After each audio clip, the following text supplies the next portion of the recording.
Hello అండి. అందరికీ నమస్తే.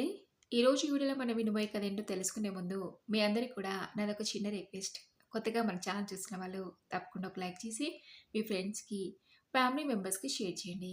అలాగే ఇలాంటివేవో మంచి మంచి కథలు వినాలనుకుంటే ఛానెల్‌ని వెంటనే సబ్స్క్రైబ్ చేసుకొని, పక్కన ఉన్న బెల్ ఐకాన్‌ని క్లిక్ చేయండి.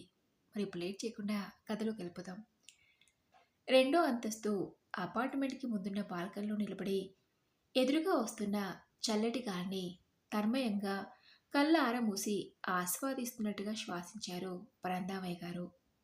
ఏమైనా నా సొంతమన్న ఊహ కలిగించే అనుభూతే వేరు అనుకున్నారు మనసారా. నానా, ఇక్కడున్నారా? అమ్మ హారతిస్తుంది రండి, పిలుస్తూ వచ్చింది సుకన్య. పరందామయ్య గారు లోపలికి నడిచారు. హారతి కళ్ళకత్తుకున్నారు. ప్రసాదం నోట్లో వేసుకున్నారు. పూజకి గతి ప్రత్యేకంగా ఉండాలి. ఇన్నేళ్ల కోరికో ఇది. మొత్తానికి నెరవేర్చారు. పూజగది గోడలకి తగిలించిన 101 దేవుళ్ళ పటాన్ని భక్తిగా చూస్తూ ప్రసన్నంగా అంది భార్య ఆదిలక్ష్మి. మొత్తానికి నెరవేర్చారు అన్న మాటల్లో ఏదో శ్లేష వినిపించింది. నవ్వుకుంటూ ఇవతలికొచ్చారు పరందామయ్య గారు. 5 ఏళ్ల క్రితమే కొన్నారీ అపార్ట్మెంటు. ఇక్కడ ఉన్న సౌకర్యం మీద ఇంట్లో వాళ్ళందరికీ ఆశే. తనకి మాత్రం ఆ ఇంటి మీద వచ్చే రాబడి మీద ఆశ. మరి మోసేవాడికే కదా తెలిసేది కావడి బరువు. మొత్తానికి తన చేత ఊ అనిపించి ఆదిలక్ష్మి ఈ ఇంట్లో పాల పొంగలు పెట్టడానికి 5 ఏళ్లు పట్టింది. అందుకే ఆ చెనుకు. నాన్న, ఇటు చూడండి. సుకన్య పిలుపు విని అటుగా చూశారు. ఆ హాలు పడమటి వైపున కిటికీ పక్కగా తన పడకుర్చీ. ఎప్పుడో తన చదువుకునే రోజుల్లో తండ్రి తన కోసం ప్రత్యేకంగా చేయించిన ఆ పడకుర్చీ అంటే సుకన్యకి అభిమానం. అత్తయ్యలో తను చూసి అత్తయ్యలో చూపి వాల్చడానికి చోట్లేదని తనెప్పుడూ విచారిస్తూ ఉండేవాడు. ఇప్పుడు దానికి ఇక్కడ తెచ్చిపెట్టి ఇల్లు మార్చడం వల్ల మీ కోరిక కూడా తీరింది చూసారా అని తిన్ని చేయాలని చూస్తుంది పిచ్చి పిల్ల సుకన్య. సుకన్య వంక ఆపేక్షగా చూసి నవ్వారు పరందామయ్య గారు. భార్య కూతురు కలిసి తెచ్చిన సామాన్లని విప్పి సర్దుకుంటుంటే సావకాశంగా పడకుర్చీలో వాళ్ళు చూడసాగారు. సెకండ్ హ్యాండ్ అయినా సిటీలో పోస్ట్ లొకాలిటీలో అంత పెద్ద హై క్లాస్ అపార్ట్మెంట్ కొనడం అంటే పరందామయ్య గారు లాంటి తెలుగు మాస్టర్కి తాహత్కు మించిందే. అయినా సాధ్యపడింది అంటే కాలం అప్పుడు ఆయనకి కలిసొచ్చింది అనుకోవాల్సిందే. అప్పట్లో ఆయనకి అన్నగారికి కలిపి పిత్రాజీతమైన మామిడి తోట కొంత ఉండేది. అన్నగారు దీర్ఘవ్యాధితో మంచం పట్టి అప్పుల పాలై తోట అమ్మేద్దాం పరందామా అన్నాడు. సరేననక తప్పలేదు. అదృష్టవశాత్తు ఆ సమయంలో అక్కడ రియల్ ఎస్టేట్ వాళ్ళు ఫ్లాట్లు వేస్తుండటంతో తోట ధర బాగా పలికింది. తన వాటా బేగం అనుకునే దానికంటే కొంత ఎక్కువగానే చేతికొచ్చింది. కానీ ఏదో వెళ్తి స్థిరాస్తి వెనుక దన్నుగా ఉండి ధైర్యాన్నిచ్చేది. ఈ కరెన్సీ చించలం డబ్బు చూసేసరికి ఆదిలక్ష్మి పలకసలు చేయించుకుంటానంది. ఆ అబ్బాయి కంప్యూటర్ అన్నాడు. ఆ అమ్మాయి మరేదో అంది. పైకం అనుకున్న దానికంటే కొంత ఎక్కువగానే చేతికొచ్చింది. కానీ ఏదో వెళ్తి ఇలాగే కరిగిపోతుందేమో అని క్షణక్షణము భయమే. అలా కాకముందే ఏదో చేయాలి అని తీవ్రంగా ఆలోచిస్తున్నప్పుడు తన సహా ఉపాధ్యాయుడు ఈ అపార్ట్మెంట్ విషయం చెప్పాడు. ఆయన నాకు మేనమామ వరుస. యుఎస్లో ఉండే కొడుకు దగ్గరికి వెళ్ళిపోతూ దీన్ని అమ్మకానికి పెట్టాడు. చాలా మంచివాడు, అత్యాశకు పోడు అన్నాడు స్నేహితుడు. కానీ ఆయన ఎంత తగ్గించినా ఆ అపార్ట్మెంట్ విలువకి తోడు డబ్బు సరిపోలేదు. ధైర్యం చేసి కొంత హౌసింగ్ లోన్ తీసుకుని అపార్ట్మెంట్ సొంతం చేసుకున్నారు పరందామయ్య గారు. ఆ ఫ్లాట్ చూసి, ఆ ప్లాట్ అందం చూసి, దాని వైశాల్యం చూసి ఇంటిల్లిపాది పొంగిపోయారు. అది తమ నివాసం కొరకు కాదని, అమ్మేసిన తోట స్థానంలో మరో ఆర్థిక వనరు కావాలనే ప్రయత్నంలో మాత్రమే కొనటం జరిగిందని, అంతేకాక దాని మీద బోలెడు డబ్బుందని, దాన్ని తీర్చడం కోసమైనా అద్దెకి ఇవ్వక తప్పదని పరందామయ్య గారి వివరణ విన్నాక అంతా నీరుగారిపోయారు. కానీ ఓ చిన్ని నమ్మకం వారి ఆశను పూర్తిగా అణగానివ్వకపోలేదు. అంచేత బ్యాంక్ లోన్ తీరటానికి అందరూ పూర్తిగా సహకరించారు. అతి తక్కువని సిటీ పొలిమేరలో ఉన్న కాలనీలో చిన్న వాటాలోకి కాపురం మార్చారు. ఇంటి ఖర్చు ఇంతకంటే తగ్గించటం ఎవరి వల్ల కాదు అన్న లెవెల్లో పొదుపు చేసేది ఆదిలక్ష్మి. కొడుకు హరి 25 కిలోమీటర్ల దూరంలో ఉన్న కాలేజీకి 2 బస్సులు మారి వెళ్ళేవాడు. ఇక సుకన్య కాలేజీ నుంచి రాగానే చుట్టుపక్కల పిల్లలకి ట్యూషన్లు చెప్పేది. ఏమైతేనేం అందరి కృషి ఫలించింది. 8 ఏళ్ళ కానీ తీరదనుకున్న బ్యాంకులోనూ 5 ఏళ్ళకి తీరిపోయింది. భూభారాన్ని దింపుకున్న ఆదిశేషుల తేలిక పడ్డారు పరందామయ్య గారు. రుణబాధ తీరడం ఒక్కటే కాదు, అనుకున్నట్టుగా కొడుకుని ఇంజనీరింగ్లో చేర్పించాడు. సుకన్య డిగ్రీ అయ్యాక కొన్ని కంప్యూటర్ కోర్సులు చేసి ఓ ఇన్స్టిట్యూట్లో జాబ్ సంపాదించుకుంది. ఇన్ని విజయాలు సంతోషపెడుతున్న సమయంలో భార్య పిల్లలు ఇంకా ఈ ఇరుకింట్లో అవసరం పడాలా? ఇకరైనా సొంత ఇంట్లో సుఖపడదాం అని అభ్యర్థించేసరికి కాదనలేకపోయారు. అలా ప్రత్యేకంగా పూజ గది ఉన్న తమ సొంత ఫ్లాట్లో ఆదిలక్ష్మి పాలు పొంగిచ్చింది. తెల్లవారుతూనే ఎదురైంది సమస్య. ఏ మనిషిలో ఏమిటో పక్క మీద దుప్పటి దులిపి మడతేస్తూ కొనుక్కుంటుంది ఆదిలక్ష్మి. పాలవాళ్ళు ఎవరైనా కనబడతారేమోనని ఇందాక వీధి తలుపు తీసి చూశానా? ఆ చివరి ఫ్లాట్ ఆమె నైటీలో బయటకొచ్చింది. పాలబుద్దు దగ్గరలో ఎక్కడుంది అక్కగారు అడిగాను. తప్పేమని చెప్పండి. నన్ను పురుగును చూసినట్టు చూసి నాకిట్లా వరసలు గడపడం నచ్చదు అని కొట్టినట్టు చెప్పి తలపేసుకుంది. తల తీసినట్టు అనిపించిందండి నాకు, చిన్నపుచ్చుకున్న మొహంతో అంది ఆదిలక్ష్మి. ఆమెకు తమ పాత ఇంటి పరిసరాలు మనసులో మెదిలాయి. కొత్తగా అద్దెకి దిగిన వాళ్ళకి చుట్టుపక్కల వాళ్ళు ఎంత సహాయపడతారని. పాలవాడికి కుదిర్చి పని మనిషిని మాట్లాడి పేపర్ వాడికి చెప్పి ఏం కావాలన్నా మొహమాట పడకుండా అడగమని. ఇదేం పద్ధతో నిట్టూరు బాగలేదు ఆదిలక్ష్మికి. దాదాపు ఇలాంటి అనుభవమే 2 రోజుల తర్వాత పరందామయ్య గారికి ఎదురైంది. ప్రత్యూషానికి ముందరే కాస్త దూరం నడిచి రావటం ఆయనకు అలవాటు. కొత్త ఇంటికి మారాక ఆ అలవాటుని పొడితించుదామని ఆ రోజు బయటకొచ్చారు. అదే సమయానికి ఎదురుంటాయన ఇంట్లోంచి యువతలికి వస్తూ కనిపించాడు. మంకీ క్యాప్ మెడకి మఫ్లరు, చేతులు స్టిక్కు. ఆయన వాకింగ్ అని అర్థమైంది. ఈ ఇంటికి వచ్చాక ఆయన పలకరించే సందర్భం చిక్కలేదు ఇంతవరకు.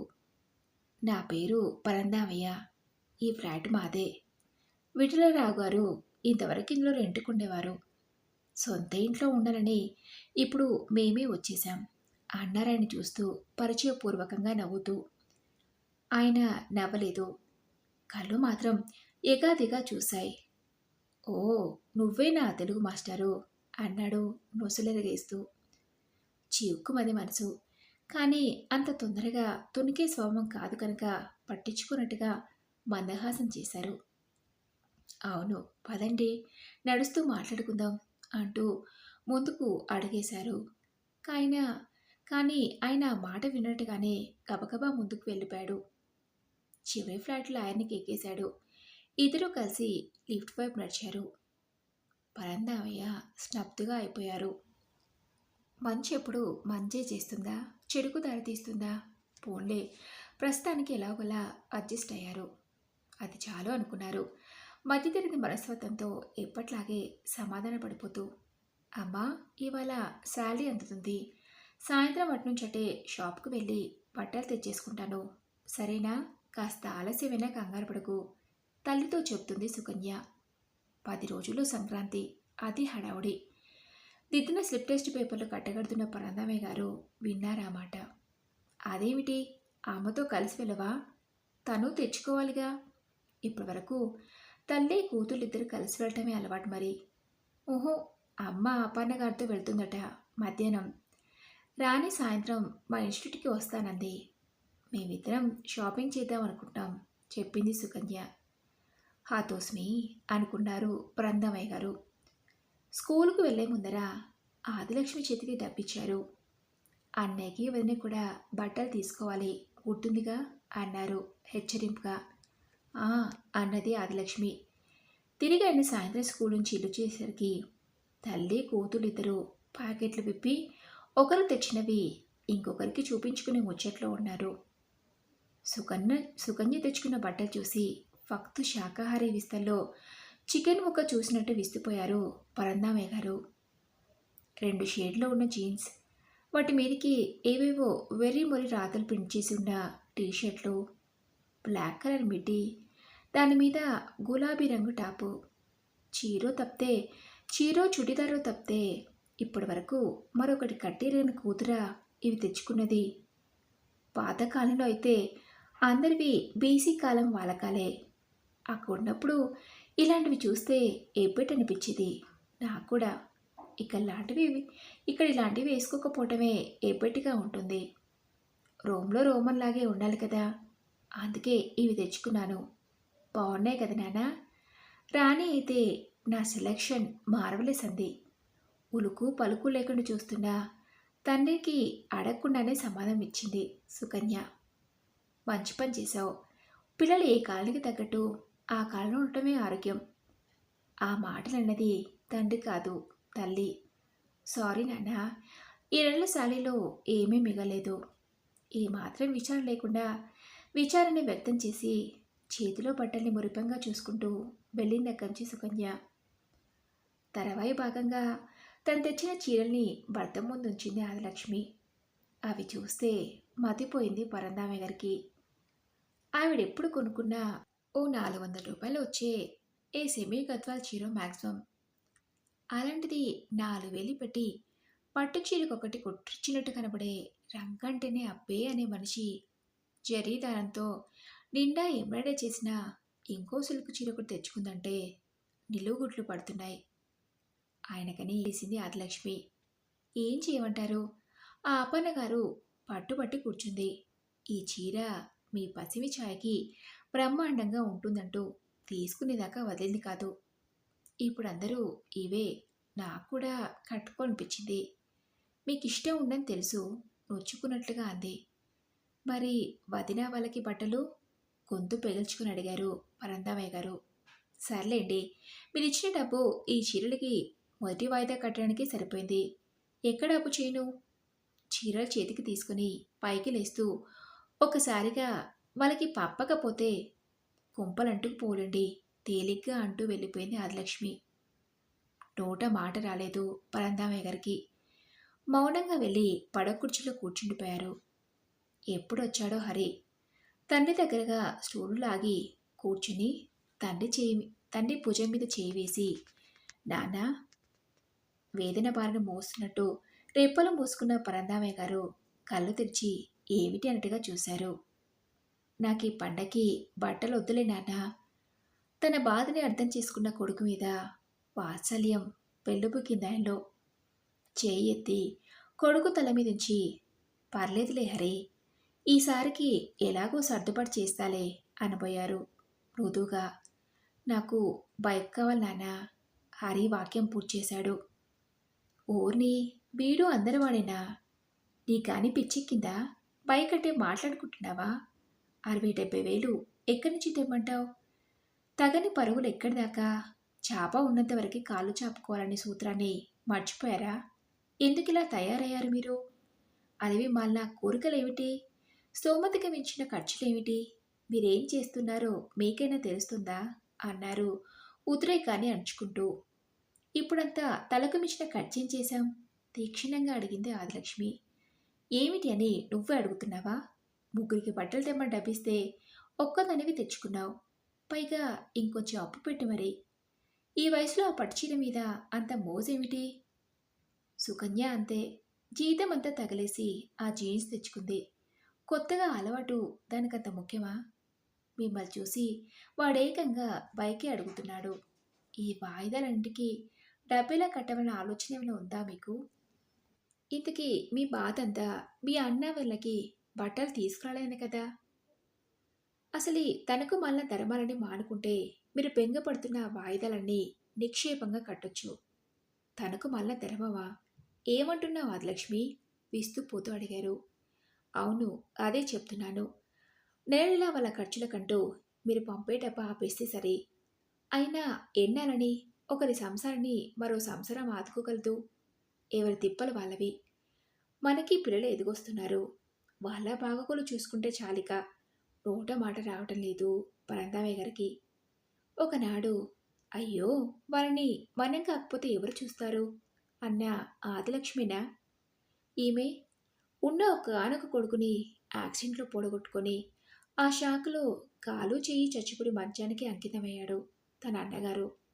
ఉన్న ఆస్తంతా వైద్యానికి కరిగిపోతే, అప్పుడు ఆలోస్తే విస్తర్లు కుట్టి, అతి కష్టం మీద సంసారాన్ని ఈదుకొస్తున్న దీనురాలు వదనమ్మకి చిరు సహాయం నెలకొకసారి తను పంపే మొత్తం, తన సోదర ప్రేమని, వితరణ గుణాన్ని తన భార్య పిల్లలు ఎంతో హర్షించారు, సహకరించారు.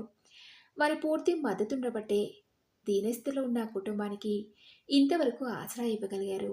కానీ వాళ్ళే ఈ రోజుల్లో బేలగా భార్య వంక చూశారు పరంధామయ్య గారు. మేము కాదు, ఇక మీరే మా మాట వినాలి అన్నట్టు చురుగ్గా ఓ చూపు విసిరి గదిలోకి నిష్క్రమించింది ఆదిలక్ష్మి. ఆ మరుసటి రోజు పరంధామయ్య గారితో అందరూ ఉపవంగానే మసులుకున్నారు. సాయంత్రం స్కూల్ నుంచి రాగానే భార్య మౌనంగా అందించి టీ అందుకుంటూ అడ్వాన్స్ ఇచ్చేశాను చెప్పారు. పరంధామయ్య గారు గంభీరంగా. గప్పున వెలిగింది ఆదిలక్ష్మి మొహం. అక్కడే ఉన్న పిల్లల మొహాలు కూడా సంభ్రమంతో ఇంతయ్యాయి. పైకి అడ్వాన్స్ కట్టేశాడనమాట. ఆహా! మొత్తానికి తనని తమ దారికి తెచ్చుకోగలిగాం. ఏం బైక్ నాన్నా? ఎంత సీసీ? కలర్ ఏంటి? ఖరీదెంత? నేను వచ్చేవానిగా? కుక్క తిప్పుకోకుండా అడుగుతున్న హరిని ఆపారు. అడ్వాన్స్ బైక్ కాదు, అద్దె ఇంటికి. మొన్నటి వరకు మనం ఉన్న కాలనీలోకే. ఎందుకు? అరిచారు ముగ్గురు. మనకు అనువైన చోటది దృఢంగా అన్నారు పరంధామయ్య గారు. మరి ఇదండి రోజు కథ. ఈ కథపై మీ విలువైన అభిప్రాయాల్ని నాతో కామెంట్ బాక్స్లో షేర్ చేసుకోండి. అలాగే ఈ కథ మీకు నచ్చిందనుకుంటున్నాను. నచ్చితే తప్పకుండా ఒక లైక్ చేసి మీ ఫ్రెండ్స్కి, ఫ్యామిలీ మెంబర్స్కి షేర్ చేయండి. అలాగే ఇలాంటివెన్నో మంచి మంచి కథలు అనుకుంటే ఛానల్ని వెంటనే సబ్స్క్రైబ్ చేసుకొని పక్కన ఉన్న బెల్ ఐకాన్ని క్లిక్ చేయండి. నెక్స్ట్ వీడియోలో మరొక మంచి కథతో కలుసుకుందాం. Thanks for listening.